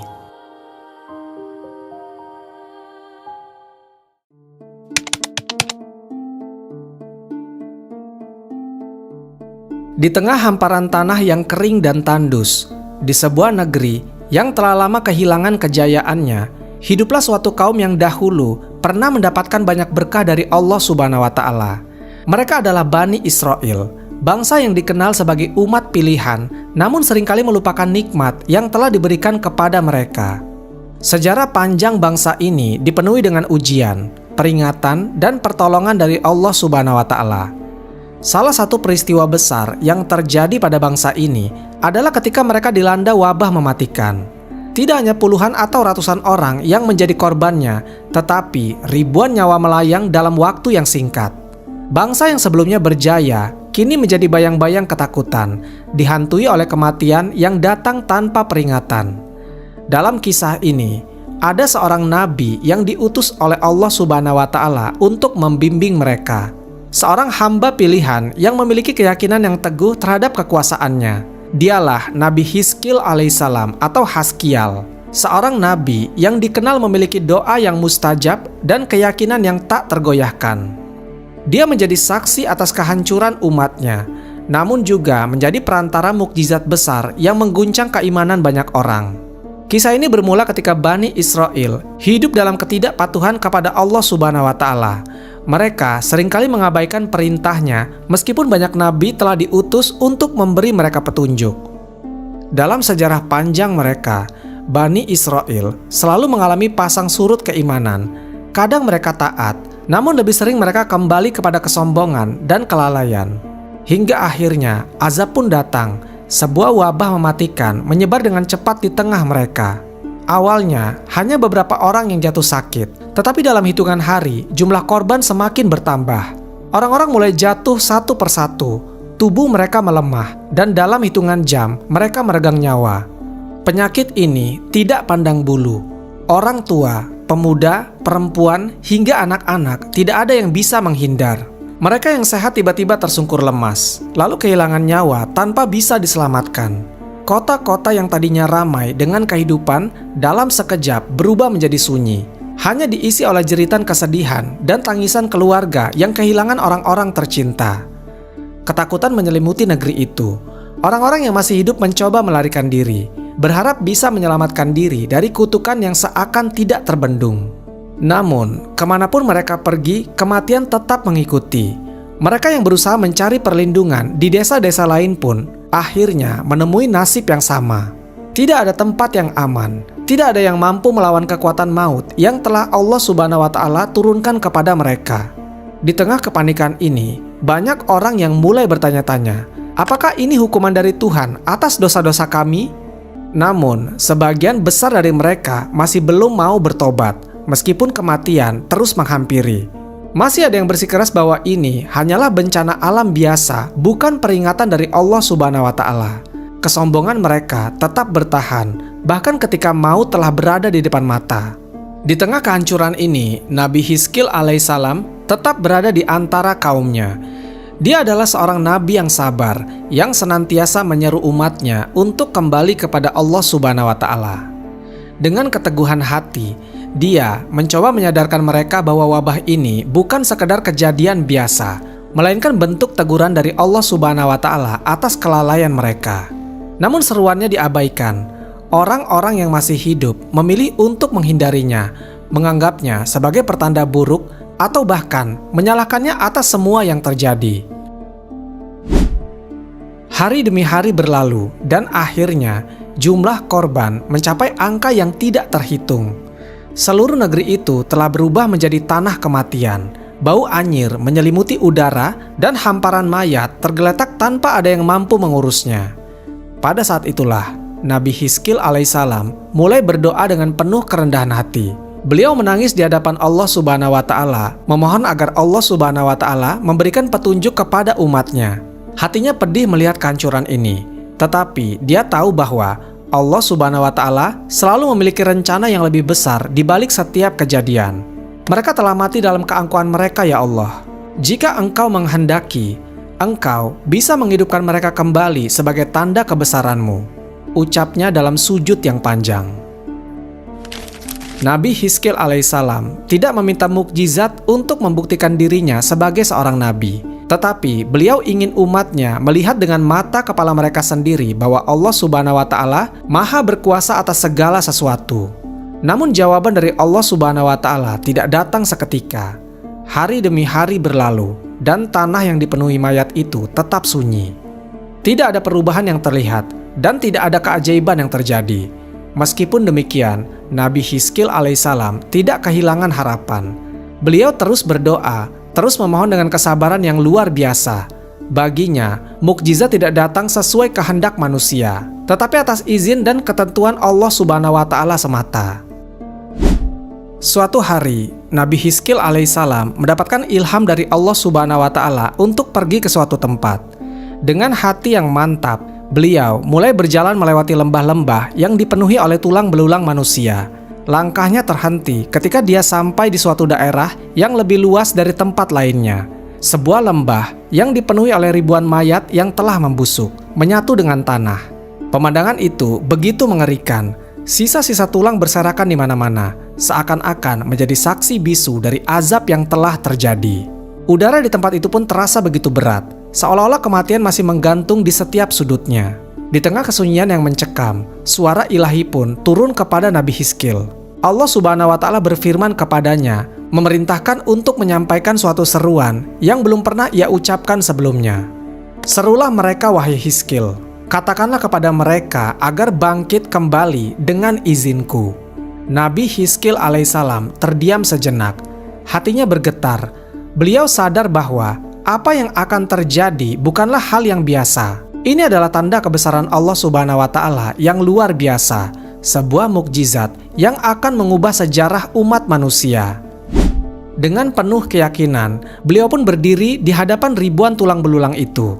Suaranya menggema di tengah lembah yang sunyi, menggetarkan udara yang telah lama diselimuti kematian.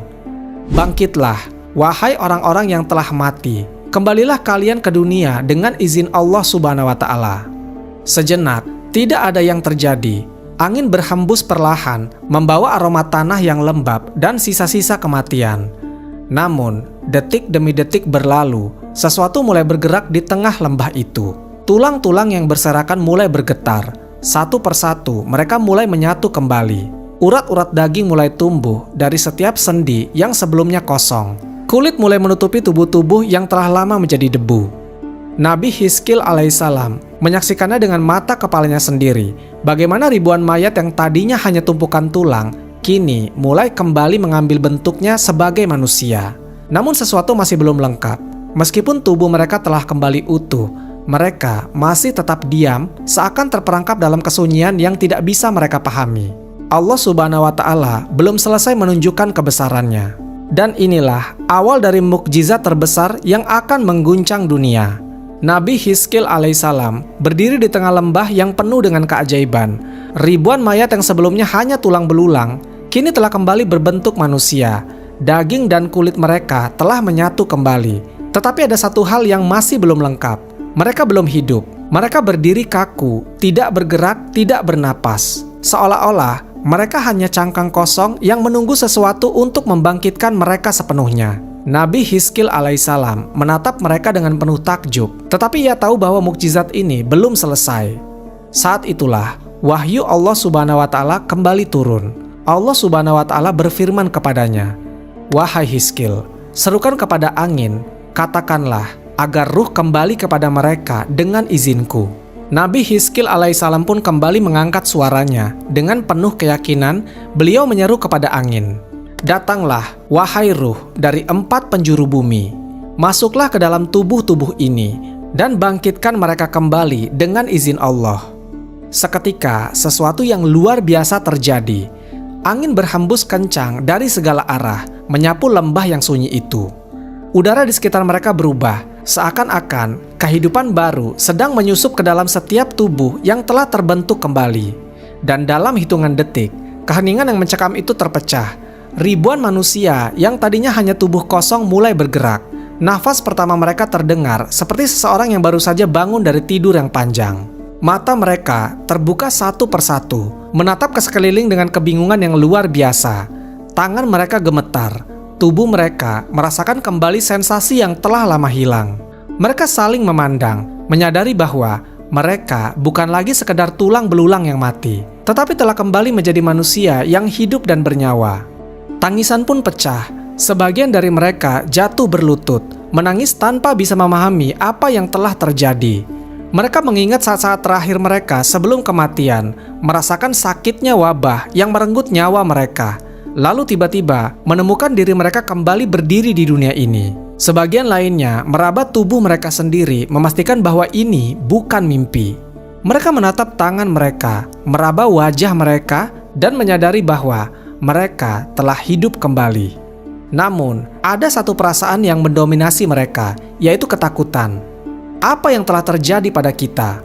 Seseorang di antara mereka bertanya dengan suara bergetar, "Apakah ini hari kiamat?" Yang lain berseru, matanya liar mencari jawaban. Mereka mulai saling berbicara, mencoba mengingat apa yang terjadi sebelum mereka mati.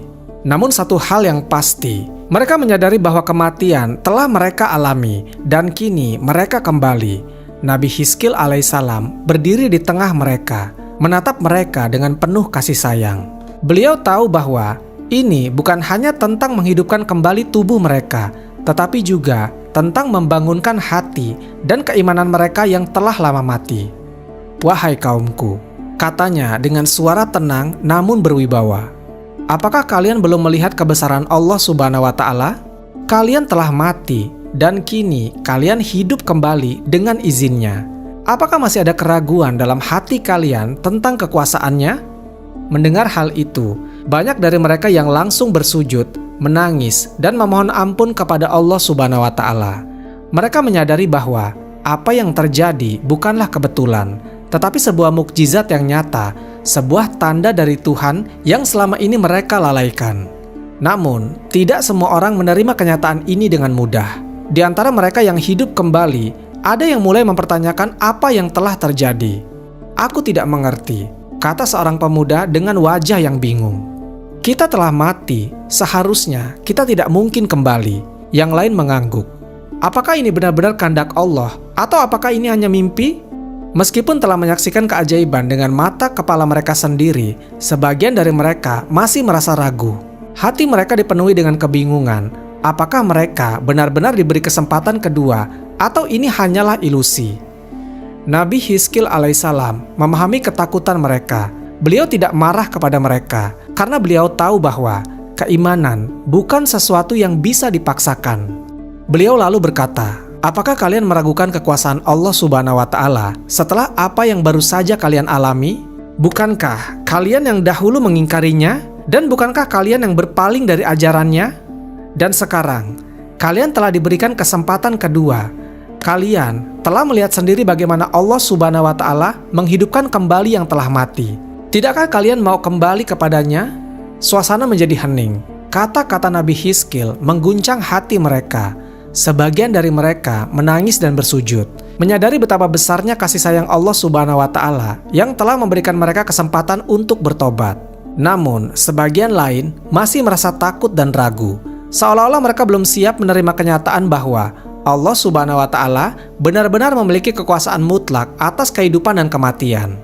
Nabi Hizkil alaihissalam lalu mengangkat tangannya, berdoa kepada Allah Subhanahu wa Ta'ala agar hati kaumnya dilembutkan dan agar mereka benar-benar memahami bahwa ini adalah tanda kebesarannya, bukan sekedar kejadian yang tidak dapat dijelaskan. Setelah beberapa saat, mereka akhirnya mulai menerima kenyataan. Mereka sadar bahwa mereka telah mati dan kini hidup kembali sebagai tanda kekuasaan Allah Subhanahu wa Ta'ala. Namun pertanyaan baru mulai muncul. Apa yang harus mereka lakukan sekarang? Mereka telah meninggalkan negeri mereka dalam keadaan yang hancur. Mereka pergi dalam ketakutan karena wabah yang mengerikan. Tetapi sekarang, mereka telah diberikan kehidupan kedua. Nabi Hizkil alaihissalam berkata kepada mereka, "Kembalilah ke negeri kalian. Perbaikilah apa yang telah kalian rusak. Kembalilah kepada Allah Subhanahu wa Ta'ala dan jangan ulangi dosa-dosa kalian yang dulu." Dengan hati yang penuh harapan, mereka pun berjalan kembali ke negeri mereka. Namun ketika mereka tiba, mereka mendapati kota mereka dalam keadaan hancur. Rumah-rumah telah runtuh, ladang-ladang telah mati, dan hanya sedikit orang yang tersisa. Tetapi mereka tidak menyerah. Mereka mulai membangun kembali kehidupan mereka. Mereka memperbaiki rumah mereka, menanam kembali ladang-ladang mereka, dan yang paling penting, mereka mulai kembali kepada Allah Subhanahu wa Ta'ala. Sejak hari itu, mereka menjadi umat yang lebih taat. Mereka mengingat kejadian luar biasa yang mereka alami, dan mereka mengajarkan kepada generasi berikutnya agar tidak mengulangi kesalahan yang sama.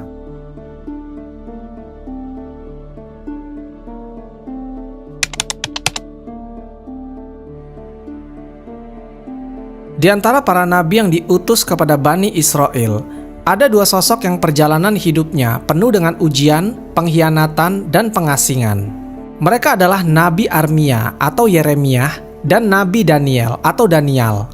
Kisah keduanya terkait erat dengan kehancuran Baitul Maqdis dan penderitaan Bani Israel akibat kelalaian mereka sendiri. Namun kisah ini tidak sekedar tentang kehancuran. Ini adalah kisah tentang keteguhan seorang nabi dalam menyampaikan peringatan yang ditolak bangsanya, serta perjuangan seorang hamba Allah yang bertahan di tanah asing di bawah kekuasaan raja yang zalim. Perjalanan ini dimulai dari Nabi Armia, seorang nabi yang hatinya penuh belas kasih terhadap kaumnya, namun mereka justru membalasnya dengan pengkhianatan dan kebencian. Nabi Armia alaihissalam diutus kepada Bani Israel pada masa pemerintahan Raja Yoyakim di Yerusalem. Saat itu, Bani Israel hidup dalam kemewahan, tetapi akidah mereka telah rusak. Mereka meninggalkan ajaran tauhid dan mulai menyembah berhala. Para pemuka agama justru mendukung penyimpangan ini demi kepentingan duniawi mereka. Di tengah penyimpangan tersebut, Allah Subhanahu wa Ta'ala mengutus Armia untuk memperingatkan kaumnya. Dengan penuh keberanian, beliau menyeru mereka agar kembali kepada jalan yang benar dan meninggalkan kezaliman. Namun, peringatan ini tidak diterima dengan baik. Apa yang engkau bawa hanyalah kebohongan. Kami tidak akan meninggalkan jalan nenek moyang kami, seru para pemuka agama yang marah kepada Nabi Armia. Mereka melihat bahwa Nabi Armia sebagai ancaman bagi kekuasaan mereka. Bukan hanya rakyat yang menolaknya, tetapi juga Raja Yoyakim yang lebih memilih hidup dalam kemewahan daripada mendengarkan seorang nabi yang berbicara tentang tobat dan kehancuran yang akan datang. Meskipun Nabi Armia terus menyeru, hatinya dipenuhi kegelisahan. Beliau tahu bahwa jika Bani Israel tidak berubah, kehancuran pasti akan menimpa mereka. Allah Subhanahu wa Ta'ala telah memberinya wahyu tentang kedatangan pasukan Babilonia yang akan menghancurkan Yerusalem dan membawa Bani Israel ke dalam tawanan. Namun semakin keras beliau memperingatkan, semakin keras pula penolakan yang akan diterimanya. Para pemuka agama dan pejabat istana menyebarkan fitnah, menuduh Armia sebagai perusak tatanan masyarakat. Puncak penolakan dari Bani Israel terjadi ketika Nabi Armia alaihissalam menyampaikan peringatannya di hadapan rakyat Yerusalem. Dengan suara lantang, beliau berkata, Yerusalem akan dihancurkan, Baitul Maqdis tidak akan tersisa jika kalian semua tidak mau bertobat. Allah Subhanahu wa Ta'ala akan mengirim Nebukadnezar, Raja Babilonia, untuk menawan kalian semua. Ucapan ini membuat Raja Yoyakim murka. Beliau menganggap pernyataan itu sebagai pengkhianatan. Para penasihat kerajaan segera mendesak sang raja agar Nabi Armia dihukum mati. Bunuhlah dia membawa pertanda buruk bagi kita, seru para penasihat. Namun, beberapa orang masih merasa gentar untuk membunuh seorang Nabi Allah. Maka mereka memutuskannya untuk memenjarakannya di sebuah sumur yang kering dan dalam, tanpa diberi makanan dan minuman. Di dalam kegelapan sumur itu, Nabi Armia hanya bisa berdoa kepada Allah Subhanahu wa Ta'ala. Namun Allah Subhanahu wa Ta'ala selalu memiliki cara untuk menyelamatkan hambanya yang setia. Seorang pejabat istana bernama Ebed Melek yang diam-diam masih beriman mengatur rencana penyelamatan. Dengan tali dan kain, Ebed menurunkan pertolongan ke dalam sumur dan mengangkat Nabi Armia keluar dari sana. Tetapi bahkan setelah selamat, penderitaannya belum berakhir. Raja Yoyakim tetap menganggapnya sebagai ancaman. Akhirnya, Nabi Armia diasingkan, dikawal oleh prajurit ke tempat terpencil agar suaranya tidak lagi didengar oleh rakyat Yerusalem. Waktu terus berlalu, dan seperti yang telah diperingatkan oleh Nabi Armia, pasukan Babilonia akhirnya datang. Dipimpin oleh Raja Nebukadnezar, mereka mengepung Yerusalem dan memaksa rakyatnya untuk menyerah. Kota itu dihancurkan dan Baitul Maqdis dibakar. Tangisan dan jeritan memenuhi udara. Rakyat Bani Israel yang dahulu menolak peringatan Nabi Armia kini menyesali kesombongan mereka. Tetapi semuanya sudah terlambat. Mereka ditawan dan dibawa ke Babilonia sebagai budak. Nabi Armia alaihissalam yang hatinya penuh kasih sayang kepada kaumnya hanya bisa menyaksikan kehancuran itu dengan kesedihan mendalam. Beliau tahu bahwa semua ini adalah akibat dari ketidaktaatan mereka kepada Allah Subhanahu wa Ta'ala. Namun di balik kehancuran itu, ada satu sosok lain yang akan muncul, seorang pemuda yang akan menjadi bukti bahwa iman tetap bisa bersinar meskipun dalam kegelapan pengasingan. Pemuda itu adalah Nabi Daniel atau Daniel, seorang anak muda dari keturunan Bani Israel yang kelak akan menjalani ujian besar di tanah Babilonia. Setelah kehancuran Yerusalem dan Baitul Maqdis, Bani Israel yang selamat dibawa ke Babilonia sebagai tawanan. Mereka diangkut dalam rombongan panjang, terikat dengan rantai, berjalan melewati padang pasir yang panas. Di antara mereka, ada seorang pemuda yang kelak akan menjadi simbol keteguhan iman di tengah kezaliman. Nabi Daniel atau Daniel berasal dari keturunan bangsawan Bani Israel. Meskipun masih muda, beliau memiliki kecerdasan dan kebijaksanaan yang luar biasa. Sejak kecil, beliau sudah menunjukkan sifat-sifat istimewa yang membedakannya dari orang lain.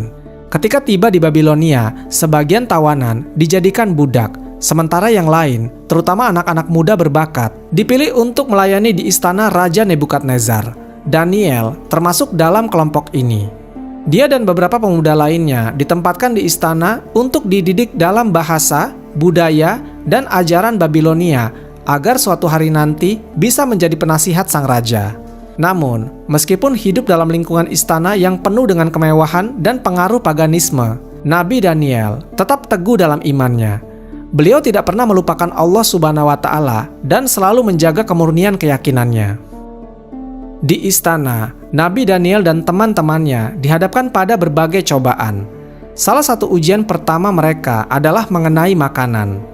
Makanan di istana Nebukadnezar terdiri dari daging-daging yang telah dipersembahkan kepada berhala dan banyak minuman keras yang dilarang dalam agama mereka. Daniel dan beberapa temannya menolak untuk memakan makanan tersebut. Mereka berkata kepada kepala pelayan istana, "Berilah kami sayur-sayuran dan air untuk diminum, dan lihatlah apakah kesehatan kami tetap baik dibandingkan dengan mereka yang memakan makanan istana." Meskipun awalnya ragu, kepala pelayan mengizinkan mereka untuk memakan apa yang mereka minta.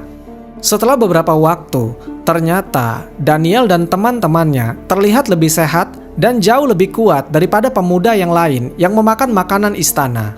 Keajaiban ini membuat kepala pelayan semakin menghormati mereka.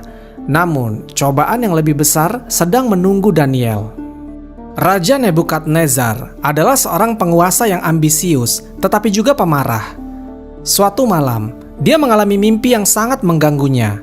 Dia merasa bahwa mimpi itu memiliki makna yang penting, tetapi tidak seorang pun di istananya yang mampu menafsirkannya. Nebukadnezar memanggil semua ahli nujum dan penafsir mimpi di kerajaannya. Namun, dia memberikan tantangan yang mustahil. "Aku tidak akan memberitahukan mimpiku. Jika kalian benar-benar mampu menafsirkan mimpi, katakanlah apa yang aku impikan semalam, kemudian tafsirkanlah." Para penasihat istana terkejut dan berkata, "Wahai raja, tidak ada manusia di bumi ini yang bisa mengetahui mimpi seseorang kecuali dia sendiri. Berilah kami petunjuk tentang mimpimu, maka kami akan menafsirkannya." Namun, Nebukadnezar marah dan mengancam akan membunuh semua penasihatnya jika tidak ada yang mampu menjawab. Ketika kabar ini sampai kepada Daniel, dia segera berdoa kepada Allah Subhanahu wa Ta'ala. Dia meminta pertolongan agar diberikan pemahaman tentang mimpi sang raja. Malam itu, Allah Subhanahu wa Ta'ala mengabulkan doanya. Nabi Daniel mendapatkan wahyu tentang isi mimpi Nebukadnezar beserta tafsirnya. Keesokan harinya, dia menghadap raja dan berkata, "Wahai raja, Allah Subhanahu wa Ta'ala yang Maha Esa telah memberitahuku tentang mimpi yang engkau alami." Daniel kemudian menjelaskan bahwa dalam mimpi itu, Nebukadnezar melihat sebuah patung besar dengan kepala emas, dada dan lengannya dari perak, perut dan pahanya dari tembaga, kakinya dari besi, dan sebagian dari tanah liat. Kemudian, sebuah batu besar menghantam patung itu dan menghancurkannya menjadi debu. Sementara batu itu sendiri menjadi gunung yang besar dan memenuhi seluruh bumi. Daniel menafsirkan bahwa patung itu melambangkan kerajaan-kerajaan yang akan muncul setelah Babilonia. Kepala emas melambangkan Babilonia, tetapi kerajaan itu akan runtuh digantikan oleh kerajaan yang lebih lemah, yang dilambangkan dengan perak, kemudian tembaga, dan seterusnya. Batu besar yang menghancurkan patung itu melambangkan kerajaan Allah Subhanahu wa Ta'ala yang bertahan selamanya. Mendengar tafsir ini, Nebukadnezar terkejut dan kagum. Dia menyadari bahwa tidak ada yang bisa mengetahui mimpi dan maknanya kecuali seseorang yang benar-benar mendapat wahyu dari Tuhan. Sebagai penghargaan, Daniel diangkat menjadi penasihat utama sang raja dan diberikan kedudukan tinggi di kerajaan Babilonia. Meskipun kini memiliki kedudukan yang tinggi, Daniel tetap menghadapi ujian. Suatu hari, Raja Nebukadnezar membuat sebuah patung emas besar dan memerintahkan semua orang untuk menyembahnya. Namun Daniel dan teman-temannya menolak. Mereka hanya bersujud kepada Allah Subhanahu wa Ta'ala dan tidak akan tunduk kepada berhala buatan manusia. Hal ini membuat Nebukadnezar murka. Dia memerintahkan agar mereka yang tidak mau menyembah patung itu segera dilemparkan ke dalam tungku api yang menyala-nyala. 3 teman Daniel, Sadrak, Mesakh, dan Abednego ditangkap dan dijebloskan ke dalam api. Namun keajaiban terjadi. Mereka tidak terbakar sedikit pun. Bahkan, ada sosok misterius yang tampak berada di dalam api bersama mereka, melindungi mereka dari panas yang membakar.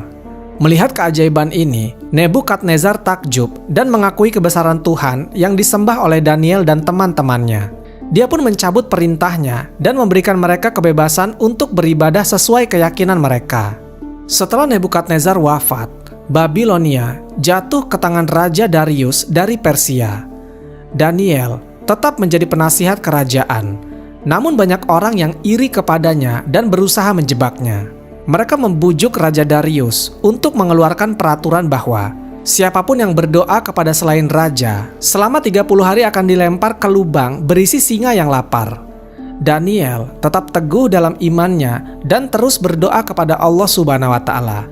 Para musuhnya menangkapnya dan membawanya ke hadapan sang raja. Meskipun Darius sebenarnya menghormati Daniel, dia tidak bisa menarik kembali perintahnya.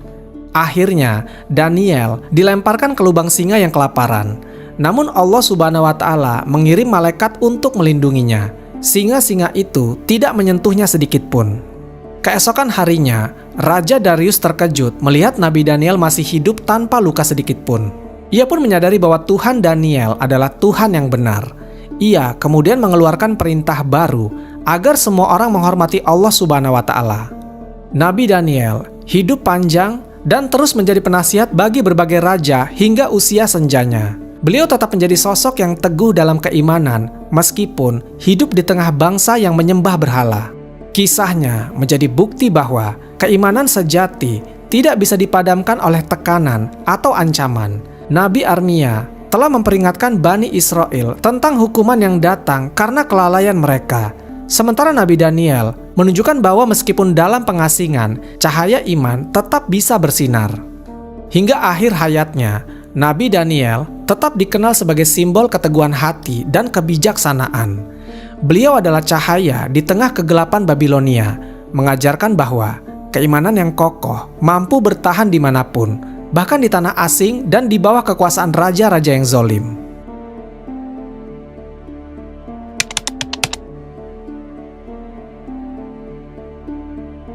Ketika pasukan Muslim yang dipimpin oleh Abu Musa al-Asy'ari radhiyallahu anhu berhasil menaklukkan kota Tustar, mereka menemukan sesuatu yang mengejutkan.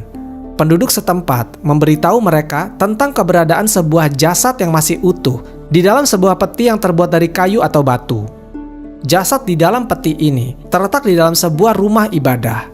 Penduduk kota Tustar sangat menghormati jasad tersebut dan sering memohon berkah darinya. Mereka bahkan menjadikannya sebagai wasilah atau perantara dalam meminta hujan saat musim kemarau. Jika terjadi kekeringan, mereka akan mengeluarkan jasad tersebut dan meletakkannya di tempat terbuka, berharap hujan akan turun. Pasukan Muslim yang menemukan jasad itu terkejut karena tubuh tersebut tidak mengalami pembusukan, padahal telah berlalu berabad-abad sejak wafatnya. Mereka pun menduga bahwa jasad tersebut adalah jasad seorang nabi, karena dalam Islam diyakini bahwa jasad para nabi tidak akan hancur atau membusuk. Setelah mengetahui hal ini, Abu Musa al-Asy'ari segera melaporkan kejadian tersebut kepada Khalifah Umar bin Khattab yang berada di Madinah. Khalifah Umar yang dikenal dengan kebijaksanaannya kemudian memberikan perintah agar jasad itu segera dikuburkan di tempat yang tidak diketahui oleh penduduk, agar mereka tidak lagi menjadikannya sebagai perantara dalam meminta hujan atau berkah. Menindaklanjuti perintah tersebut, para sahabat menggali kuburan yang dalam di waktu tengah malam. Setelah itu, mereka menguburkan jasad Nabi Daniel di tempat yang dirahasiakan. agar tidak ada yang bisa menemukannya dan kembali melakukan praktik penyembahan atau pemujaan terhadap jasad tersebut. Diriwayatkan bahwa sebelum menguburkan jasad tersebut, para sahabat mengenali sebuah cincin yang berada di tangannya. Cincin itu diyakini sebagai cincin Nabi Daniel yang konon memiliki ukiran sosok manusia diapit oleh 2 singa, yang mungkin merujuk pada kisah beliau saat selamat dari gua singa dalam riwayat hidupnya. Dan demikianlah kisah mereka berakhir. Para nabi yang namanya tak banyak dikenal, tetapi jejaknya tetap berarti. Mereka membawa cahaya bagi umatnya, menyampaikan pesan-pesan kebaikan, dan menuntun ke jalan yang benar. Dari kisah mereka, kita belajar bahwa hidayah bisa datang dari mana saja, dan kebijaksanaan tidak selalu berasal dari yang paling terkenal. Yang terpenting bukanlah seberapa banyak orang mengingat nama kita, tetapi seberapa besar kebaikan yang kita tinggalkan. Sebab kebaikan sekecil apapun akan selalu menemukan jalannya untuk menerangi dunia. Wallahu a'lam bishawab. Semoga kisah ini bermanfaat. Lebih dan kurangnya mohon dimaafkan. Yang benar datangnya dari Allah Subhanahu wa Ta'ala. Khilaf atau keliru itu datangnya dari saya pribadi sebagai manusia biasa. Sampai ketemu di kisah-kisah seru yang penuh makna selanjutnya. Saya akhiri. Wassalamualaikum warahmatullahi wabarakatuh.